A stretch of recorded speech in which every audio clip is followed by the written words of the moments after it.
માણસ જન્મે છે રોતા રોતા, જીવે છે ફરિયાદ કરતા કરતા, અને મરે છે અસંતોષ સાથે.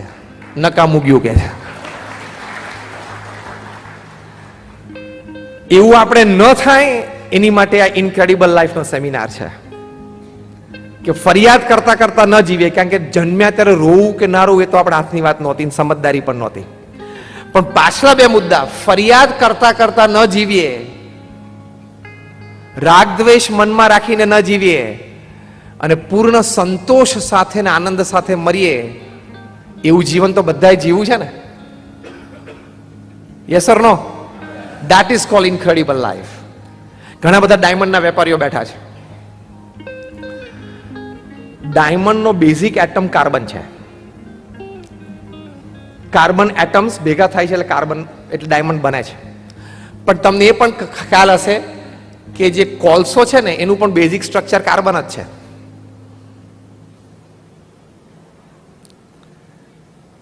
બેઝિક સ્ટ્રક્ચર સરખું છે એટલે કે બેઝિક એટમ્સ સરખા છે, છતાં કોક કોલસો બની ગયું અને કોક હીરો બની ગયું.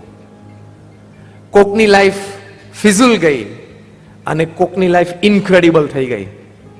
બધાને ભગવાને સરખું જીવન આપેલું. બુદ્ધિ, શક્તિ, આવડત, હોશિયારી કેળવી શકાય છે. એનું કારણ શું? એ કાર્બન એટમ્સ જ્યારે હેફ હેઝાર્ડ ગોઠવાયેલો ને ગમે તેમ, જીવનમાં કોઈ નીતિ નિયમ ધોરણ લાગણી ભાવના પવિત્રતા કશું જ ના હોય, એટલે હેફ હેઝાર્ડ કાર્બન એટમ ગોઠવાયા હોય ને એટલે કોલસો બને. એમાં અંદર કાર્બન સ્ટ્રક્ચર ઠેકાણા વગરનું હોય. એ હેક્ઝાગોનલ સ્ટ્રક્ચરમાં ગોઠવાય ને, જે સાયન્સ ભણેલા છે ને ખબર હશે, it's a benzene ring, hexagonal structure. તો હેક્ઝાગોનલ સ્ટ્રક્ચરમાં ગોઠવાય ને ત્યારે ગ્રેફાઇટ બને, લેડ, પીબી કેમિકલ નેમ અને પેન્સિલમાં બધે વપરાય, થોડી કિંમત વધે એની.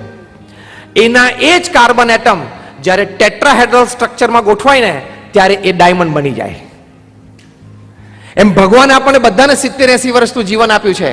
કાર્બન એટમ્સ આપણા હેફ હેઝાર્ડ ગોઠવવા, હેક્ઝાગોનલ ગોઠવવા કે ટેટ્રાહેડ્રલ ગોઠવવા એ આપણા હાથની વાત હોય છે. It is in your hands to make your life incredible.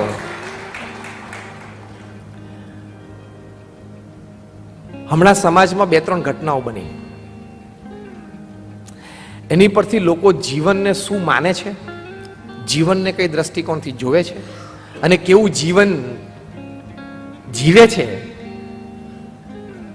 સારો વર્ગ, ભણેલો વર્ગ હોય, upper crust of the society, 12,000 કરોડનું એમ્પાયર સ્થાપનાર વ્યક્તિ અત્યારે મુંબઈમાં ભાડે 2 BHK ફ્લેટમાં એના દીકરા એને મૂકી દીધો. ખ્યાલ આવી ગયો? એમના બ્રાન્ડ નેમની નીચે લખાતું હતું the complete man. He did not become complete. બન્યું ને? બીજો પ્રસંગ, IAS officer at the age of 35 એને સુસાઇડ કર્યો. એ પ્રસંગ પણ તમે સાંભળ્યો હશે.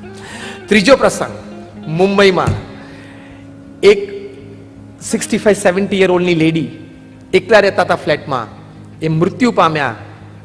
1 વર્ષ પછી ખબર પડી કે અંદર તો એનું બોડી સાવ સ્કીની થઈ ગયું હતું, કારણ કે સાઉન્ડ પ્રૂફ બેડરૂમમાં અંદર હતા એટલે ખબર નહીં ગંધ આજુબાજુ વાળાને નહીં આવી હોય, અથવા 1-2 ફ્લેટ ખાલી હશે આજુબાજુ. ત્યાં સુધી 1 વર્ષ પછી એનો દીકરો અમેરિકાથી અહીંયા આવ્યો ત્યારે ખબર પડી કે મમ્મી તો 1 વર્ષ પહેલા મૃત્યુ પામી છે. Is this life? Is this your money? Is this your status? Is this your fame? Is this your business? Is this your education? Is this your modernity?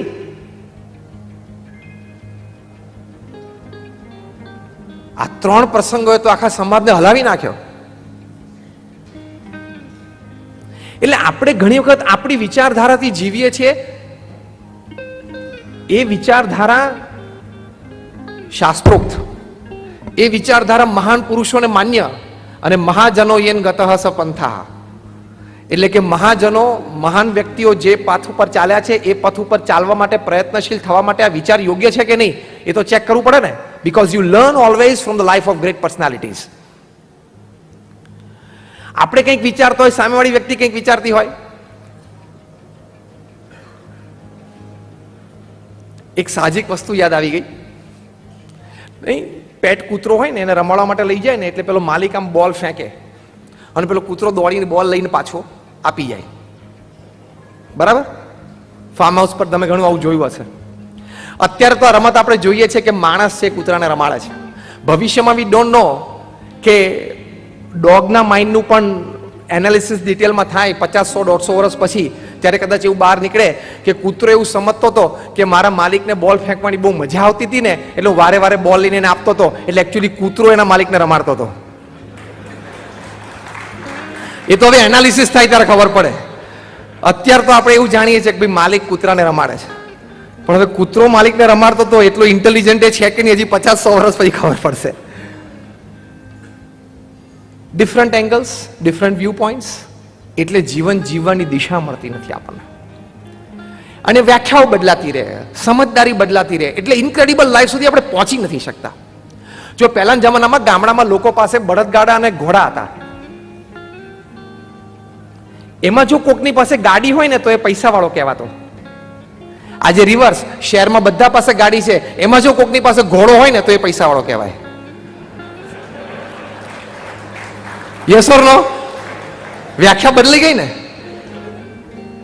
એ વ્યાખ્યા બદલી ગઈ. આ બદલાતી રહે છે.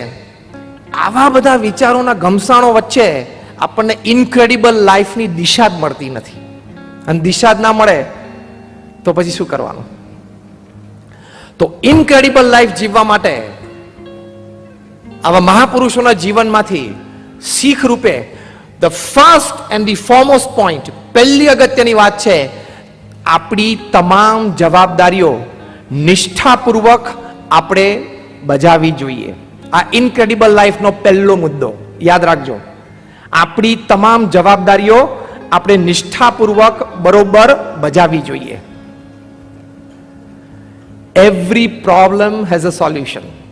દુનિયામાં કોઈ તાળું એવું બન્યું નથી કે જેની ચાવી ના હોય. તાળું બને સાથે ચાવી બને. એ જવાબદારીઓનું જ્યારે વહન કરતા હોઈએ ત્યારે એ સમજવાનું કે ગમે તે પ્રશ્નનું સમાધાન ચોક્કસ છે. અંગ્રેજીમાં એક કહેવત છે, if you replace W with T, there is all solutions. તમે કહો વોટ તો આગળ W ને બદલે T મૂકી દેવાનો, ધેટ. શું તો કે એ. તમે કહો વેન, ક્યારે, તો W કાઢીને T મૂકી દેવાનો, ધેન, ત્યારે. તમે કહો વાય, આ શું કામ, તો T મૂકી દેવાનો, ધાય, તું અને એ.